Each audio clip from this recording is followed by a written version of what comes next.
into a couple of good friends over there. I want to take an on-the-air opportunity today to thank some of these people for their friendship and their help. I've got John Christie, who sings at the London Lee nightclub. I've got Bert Padell, who writes poetry, who wants to do a poem today for Virginia Mayo. I've got Joe Weiss, who writes those articles about me in Celebrity Magazine. The one here about Barbara Streisand, who began on this program, and the one about Liza Minnelli, which will be in the forthcoming issue, who began on this program at the request of a young lady named Judy Garland. I've got a very exciting lady who has written The Gift of Chaos. She talked about chaos. I think this is where chaos begins on this program, but usually works itself out. I guess, Miss Mayo, even a movie could be a chaotic situation, but somehow at the end the movie gets made, right? Right. They always do. Just like a show, it always goes on. How do you feel? I feel great today. Just marvelous. I got a very good night's sleep. That's always the way I gauge myself. If I get a good sleep, I always feel good. My guest who feels good and looks good is a movie star of the first magnitude. She is everybody's absolute favorite leading lady, including mine, and this young lady has co-starred with every redhead, from Danny Kaye. He had red hair, didn't he? Yes. James Cagney have red hair? Yes. Michael O'Shea, my husband, had red hair. Michael O'Shea, your husband, had red hair? Yes. Did you meet him making a movie, Virginia Mayo? Yes. I met Mike, well, he was doing a picture at Goldwyn Studio where I was under contract, and I wanted to get into the picture. So I went to see the director who was on the set, and there was Mike, and that's how I met him. That couldn't have been Jack London. That was Jack London. That was one of his Right. great. The first time I saw Michael O'Shea on the screen, and I had never heard of him, he was already opposite Barbara Stanwyck. The G-String Murders. Right. He started as a star, didn't he? Yes, he did. He was on Broadway here, so, you know, that's how he was discovered. And he was brought to Hollywood to do Eva St. Mark. That's how he was discovered. And then he was brought by Herb Stromberg, a producer, to be in a picture called G-String Murders. He was good. He was good in the movies, but I don't think he ever got the parts that he deserved. No, I don't think so either. He had a dynamic personality, and it was never really fulfilled to his great ability, as I knew he was a great talent. Michael O'Shea, who was the Virginia Mayo's husband for a long time, I'm glad to make that point in public, in my opinion, was better than most of the parts that he got. But he got good parts, but he was better. Yes, he was better. That's right. Was that a dreamy, happy marriage for a long time? Oh, yes. It was a great marriage. Lovely.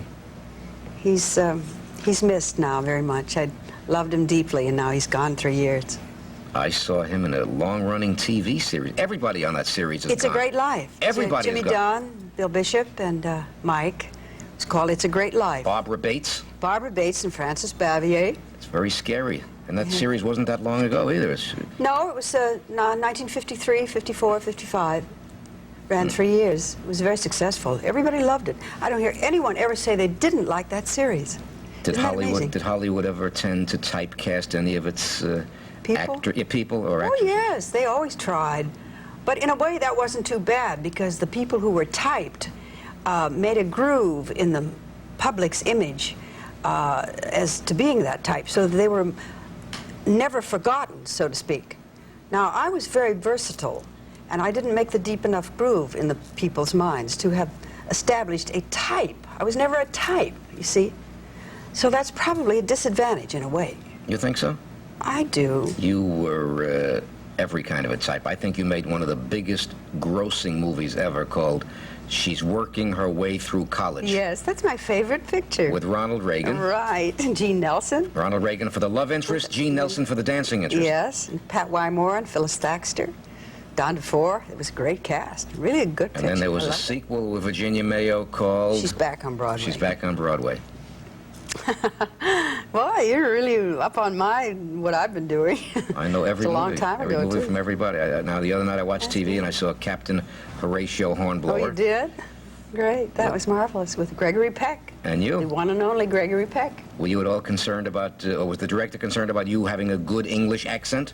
No, because it was made primarily for the English-speaking peoples of the world, which included America. So we didn't want to be too English. As a matter of fact, everybody had to tone down the accents, including the British actors who were in the film. They all had to speak with a decided Americanese style.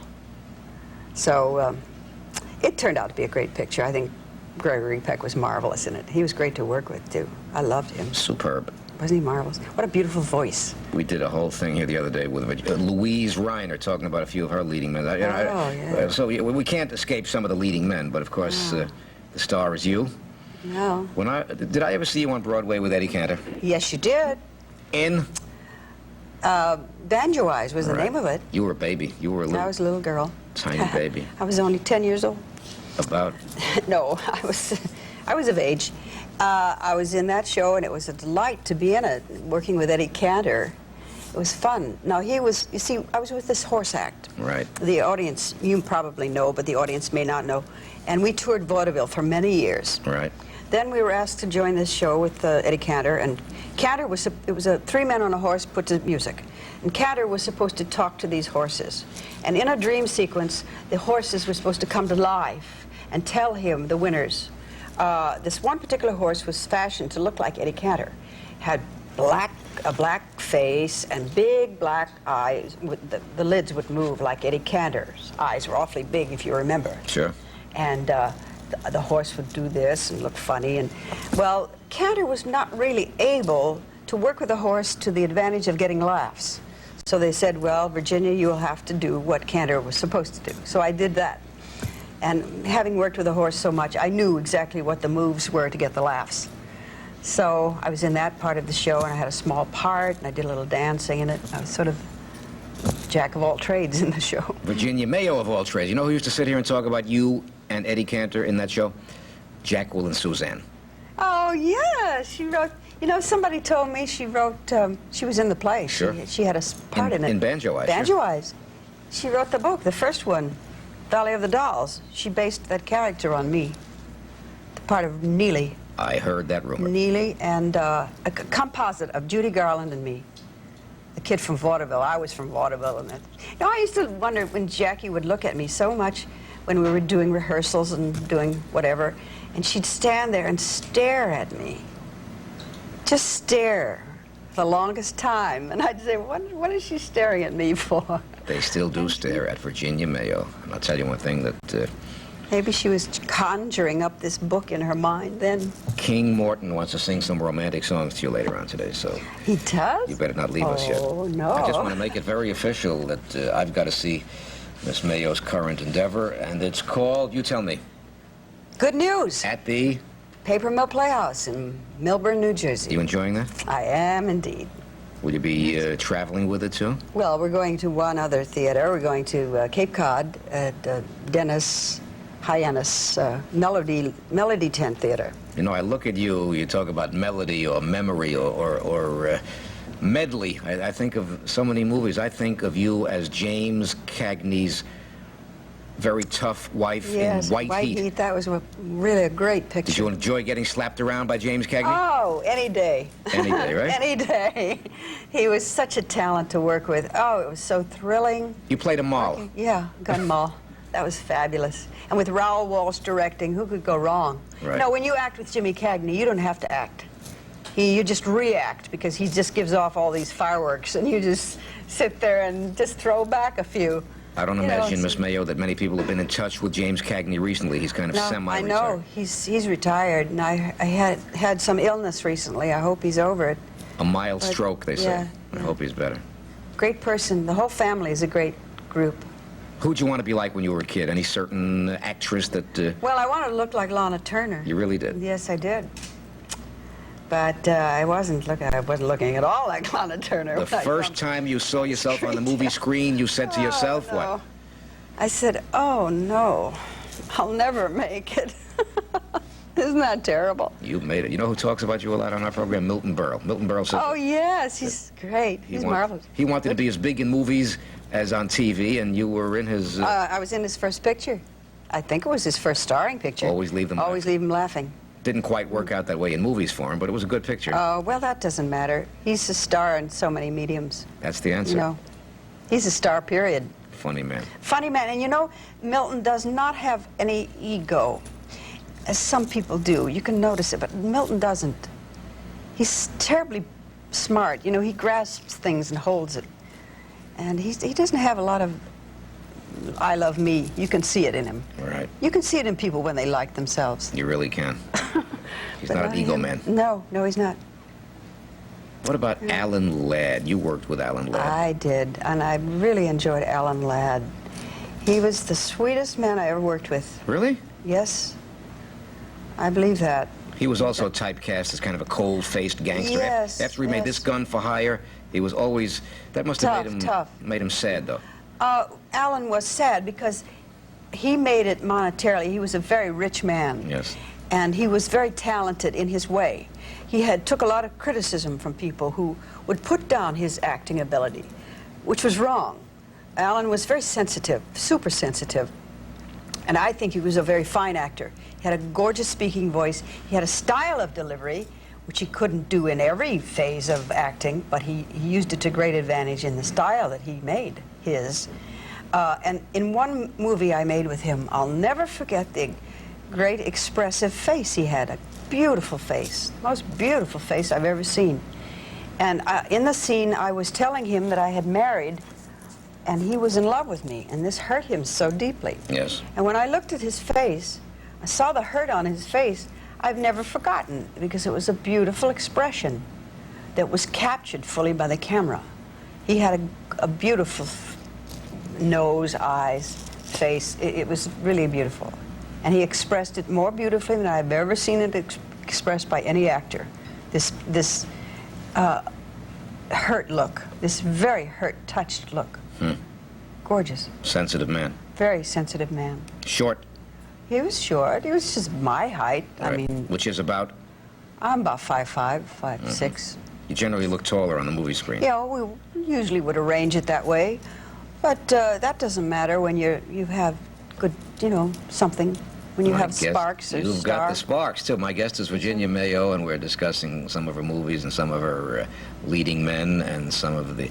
Now, some people say that the best years of our lives, they still say today, is the best movie ever made in the whole history. They say that today? Still, maybe it's faded a little bit, but you were Dana Andrews' No Good Wife? Yes, that was a good part. That was a beautifully written picture. Robert Sherwood wrote it. Right. And that you can't do any better than that. Was there a big difference, let's say, working for Samuel Goldwyn, who was the independent mogul, and working for a major studio such as Warner Brothers? Was it a big difference? They were different, very different. Samuel Goldwyn had his hand in everything. Right. And that's why it was called the Goldwyn Touch, because Right. it was. Every picture he put out was an excellent, gorgeously produced picture. He would spare no amount of money to make it the quality picture which he strove to make. And I dare say he achieved it. Any Goldwyn picture you can say had quality. Everyone. And every picture. And it was a joy to work with him. And I was with them 5 years because he gave me personal attention. And he would say, "You're progressing. I want you to watch this film of yourself. That's where you're better. You're better in that scene than you've ever been," etc. Do things like that. He would take me into the projection room. And he and Mrs. Goldwyn were so kind to me in telling me what I did right and what I did not so good.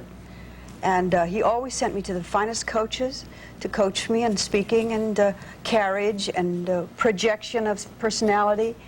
The one thing I had to learn that nobody could teach me, however, was to become at ease in front of the camera.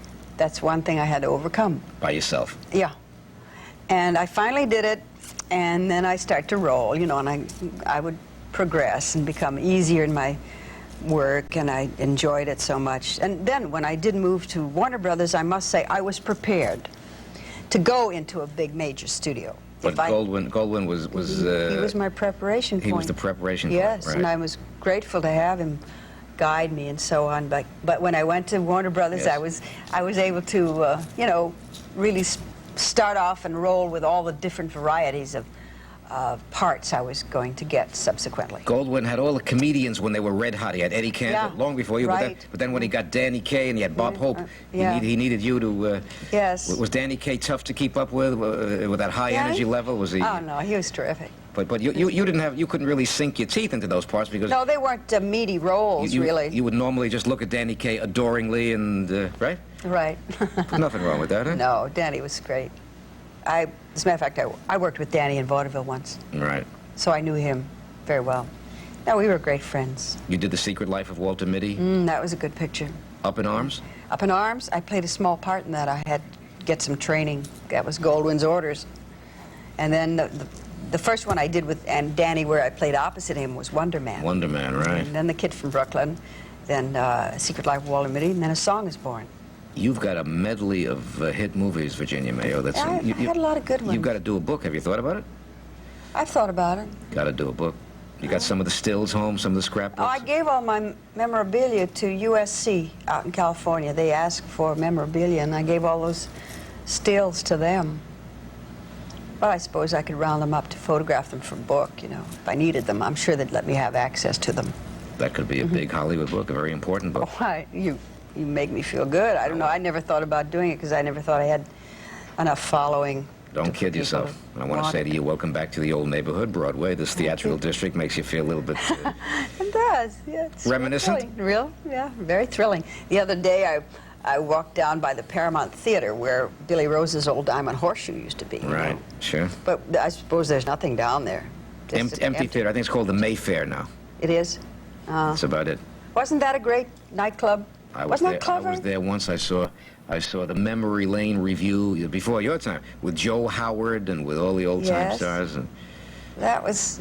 they really did things great those days. I mean, Billy Rose was a showman. Were you great showman. kind of a chorus girl? Was that the word for the way you began? No, I wasn't. As a matter of fact, you know, Billy Rose booked our act in there, Pansy the Horse Act. Right. And the show was called Mrs. Astor's Pet Horse. Right. Now, Billy Rose said, I don't need the girl, he said to my partners. But my partner said, well, you must meet her. We won't let her go because she's too valuable to the act. Right. So Billy Rose and I had a conference, and he met me, and he was favorably impressed. He said, oh, I'll make a spot for this girl in the show. So he did. He had me do part of the act, and he had me do Mistress of Ceremonies. I did some dancing, a little singing, and he showcased me to such a great degree that I had a lot of offers from people. You took off. And Goldwyn signed me on the strength of that. You were a baby. You're from what state originally? Missouri. Missouri. That's good. Because Joe, how do you know all this stuff? That's good because you made so many good westerns. That's why. I did. That was Western. so much fun. Oh, I love those. I saw one of your westerns the other night on TV called Colorado Territory. That was one of my favorites. Now, the funny thing is people don't know that was a remake of High Sierra. Oh, he's marvelous. Except instead of being a gangster picture, they made it a western picture. That's it. You did Ida Lupino's part. That's right. And Joel McRae did Humphrey Bogart's That's part. right. Directed by Raoul Walsh. Same fellow who directed High Sierra. Yes. That was made again, by the way. I can't remember. I don't remember what the third version. Again? Third version? It was made again with somebody else. I see Raoul Walsh quite a bit. He's in his 90s now. With the patch on the eye? Yes, he's lost his eyesight, you know, completely. But he's great. He's got a mind like he's really fabulous. You're fabulous. You know, he said to me last time he talked to me, he said, you ought to have somebody make a remake of White Heat. But the way women are in crime these days, you would make it a woman's story, and I would play the part that Jimmy Cagney played. Gorgeous. Isn't that a clever idea? That's known as Women's Lib. Listen. That's Raoul Walsh's idea. I've got a few people that want to chat with Virginia Mayo, okay? Miss Mayo is currently starring in Good News as the part that Alice played. Yeah, Alice Faye travel. Yes, she played that. Do you know Alice Faye? No, I don't. Don't know her at all. Did you get to meet Lana Turner? Never did. Never did. There's a couple of people I've never met in Hollywood, you know, Hollywood people that are contemporaries. But I like to know most of them. A lot of them I do know. Do you know Joan Crawford? Never knew her. Now, I'd met her. I'd seen her at Warner Brothers. But I didn't really know her. You had to be close with Betty Davis on that Warner Brothers lot, I would imagine. No. Not she really. left just as I came. That's and true. We were never even talked. One time we had our photograph taken together for a cover of a magazine, but we didn't talk much. We just said My hello. guest is the one and the only and the original leading lady, Miss Virginia Mayo. I got some friends who want to chat with Virginia following these words. Don't forget our schedule every morning, 9 until 10. Late at night, we follow the late movie. I've got a couple of visual effects for Miss Mayo, some posters. We showed a few of these posters to Tony Curtis the other day, and Oh, you did? you're going to get a kick out of this. But first, these words, let's watch closely. Stay with me, please. Tony Curtis? Oh, do I wish we had hours and hours and hours. This is the kind of a show when you talk with Virginia Mayo and yesterday Louise Reiner and last week Tony Curtis. We're hitting the jackpot. You having a good time here today? I sure am, Joe. Love it. You're great. Enjoying it very much. Yeah. That green dress, that's great for TV for color. My favorite color, turquoise. Green? Turquoise, yeah. Turquoise. Somebody saw a movie of yours, they told me, in 3D, Yes. but on TV, It of wasn't course, 3D. it wasn't. Colorado Territory. No? No. Devil's Canyon. Devil's Canyon with Dale Robertson. Dale Robertson. Colorado Territory was the one I saw. Did you, was it different knowing you were being filmed in 3D? Yes, at first when I saw this huge camera, it was a very elongated thing, frightened me to death. I couldn't do the first scenes because it was a little camera shy. Which But was, I got over it. which was the one with Kirk Douglas? That one was called Along the Great Divide. Along the Great Divide. Yes. That's a semi-classic. It was. Very good picture, very dramatic. I loved it because it had such a drama to it. Walter Brennan was marvelous in it. We filmed that in California, Lone Pine, and it was cold, freezing cold up there, and we were doing this silly movie. And we had a dust storm. It was so fierce that we had canvas dressing rooms, you know, it was set for us. Right. And the wind just blew them up in the air, took them away. My husband and I was huddled in this dressing room, and it was just lifted up and flew away. Just like that. Just like that. Hollywood today, of course, is more all over the world than it was then, right? Yes. Today is. Oh, they used to do a lot of locations around the country, but not too much in Europe like they do now all over the world, which I go with. I think it's great to get all the local color in the picture. If it's to be filmed in India, go to India, you know. It makes for a very fine quality to a picture. Has Hollywood given way greatly today to television, would you say, instead of theatrical movie? Really? I think that, well, every movie eventually winds up on television. Right. But so far as series, they employ more people in series than maybe in making of movies today? Or? Yes. More people are employed in television, I would say. The only thing I have to quarrel with television is that when they take a movie, an old movie, they cut it up so badly that I just abhor that. Really? They just make them botched up till you can't even recognize the movie, and I think that's unfair. If they want to do that, why not take it in 2 sections and show it Right. one night and then another night the second half? But why botch it up like that? It's not fair. You've noticed that in your own movies. My own sometimes. movies. It's a crime. This is one of the few stations here where if a movie is supposed to end at 10 o'clock, but it runs till 10:11 or 10:15, they'll let it run, which I think That's is good. beautiful If policy. they don't cut them up, I object strongly to that, because after all, the director and the producer, the writers, and the actors all contribute to making a good picture. Why should they just, out of their own insensitivity, you know, just chop it to pieces? It's not fair. My guest is the very sensitive Virginia Mayo, and this is going to be a show for the archives. They tell us we got one of the most complete archives in the world, and with Virginia Mayo in the collection now, it's going to be... I've got a few of my friends here that I just want them to drop in and say hello to you. Now, I went to see London Lee. What's the name of the club? Spindletop. And it's upstairs there. Upstairs, the cabaret upstairs. It's on 47th Street between Broadway and 8th Ave. And Virginia, I caught this young fellow singing, John Christie. I told him I was going to come down one day and sing in person, but that's for now, just to sit here with him. What's been any of your reactions so far to the lovely and glamorous Virginia Well, Mayo? I've always been a big fan, naturally, and I'm sure when I get home and see the show again, and my mother sees the show, she'll be thrilled to death, as I am too. It's really a I'd pleasure love to to be hear here. you sing. Well, if you, we are very cordially invited over to the Spindletop if you want to come down to that area. And Where'd you sing last, John? I did Dangerfields. I do Dangerfields regularly. What do you want to tell Miss Mayo, who used to be a very important part of the cabaret scene? What is the cabaret scene like today in 1977? Well, it still calls for good singers of the Frank Sinatra era, which that's my idol, and it's still the same thing. You know, you still requires a good voice, and you still have to sing. Anything you want to ask John about the current scene, Virginia? Anything about Broadway or New York City today? Not necessarily. No, I suppose it's the same. Mainly I was concerned with the audience. That's a good question. Are they, well, a person like me, if I were to do a nightclub act, would they, the current youngsters, would they appreciate it, or would they say, oh, she's from way back then? That We don't is want a fantastic question. What's your feeling? Memorabilia is definitely back in. You know, it's I think today the younger people of my age are going both ways. You know, they'll definitely like talent of any form, especially the I mean, that's why I think Frank Sinatra made a big revival. You know, people wanted to see him again. People Well, admired he's very him. talented. Now, that point is what I'm saying. If the show or the act was good, they would accept it Sure. as for being a quality show. Definitely. If Virginia Mayo doesn't do a nightclub act, I'll stage it and format it myself for her. And John Christie now come out on either side of you, right? Be a pleasure. Opposite John Christie. This you're going to love it. You're going to get a copy of Bert Padell's book. Let's give you one. Well, we talked about the dancing role, and she's working her way through college. That was one of my favorites. Did you prefer the dramatic roles to the musical roles, or which No, I preferred the dancing roles because I was crazy about dancing then. I just loved it. But they might have been Fun. harder to do. Very hard to do. The rehearsing was 6-8 weeks, you know, rehearsals. But nevertheless, I loved it.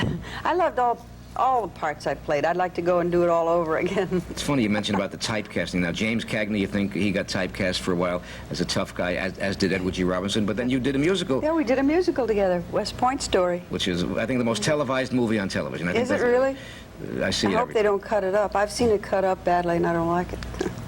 with Gene Nelson. Yeah, Doris Day. Of course, Gordon Cagney McRae. outgrew the tough guy parts, and he did that, and he did Yankee Doodle Dandy. Well, he got an Oscar for that because he was such a fabulous dancer. He was great in that. How do you picture. feel about awards in general? Tonys, Oscars, Emmys? Well, I suppose they're marvelous to get. I never got any, so no. Oh, they're great. Listen. Can't knock it. No, you can't knock it. It's great. Well, sometimes I think, years ago there was such a competition in pictures. I mean, there were so many great ones made in one year. How could they pick the best? Nowadays, there's so many rotten ones, you can only, so this one gets an Oscar, and it's no more an Oscar picture than The Man in the Moon, but it wins an Oscar.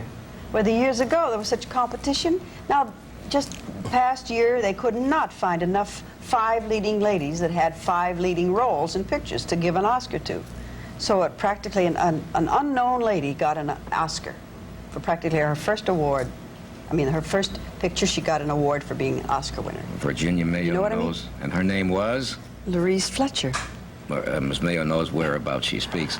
This next young man didn't want to come on TV, but I want you to meet him. He's a writer. What's the title of Celebrity Magazine? That was very recently, right? Yes. Did you enjoy that part? No. After I decided to do it, I thought I made a mistake because it was such a little bitty part. And then we started to shoot it. They said, you'd be there at 6 o'clock in the evening. And my goodness, we didn't get to that till 3 in the morning. I was so exhausted I couldn't even think straight. A specific question I'd like to ask Miss Mayo is this. Why did you and your husband both conjointly quit Hollywood at the peak of your career? I mean, I could understand somebody who was on the downgrade, but the two of you were well up there. He was considered right up there with Spencer Tracy as a natural successor. That's the to late them. Michael O'Shea, right. And you That were was- definitely Good question. considered That was about 1950. without irrefutably one of the 3 top sex goddesses, irrefutably by anybody's standards. Virginia, I don't know. I just didn't get any offers. And he offered Face them. it. were you That's disillusioned with the way Greta Garbo didn't like the way she looked in her last picture, and she walked away? Maybe you didn't like one of your parts at that time. No. If I had gotten good offers, I would have taken them, but I didn't get any offers. But why did both of you quit together? I don't understand. Maybe that. they went touring in I summer. remember that well, I'll you tell you what, made my husband was statements to not the very press. well. He Oh, had I a see. kind of a problem with his health, Oh, I see. and he wanted to, rest. Mm-hmm. And I was happy to keep working, but as I said, I didn't get any offers. What did you do from the time you left? I saw you on a commercial together.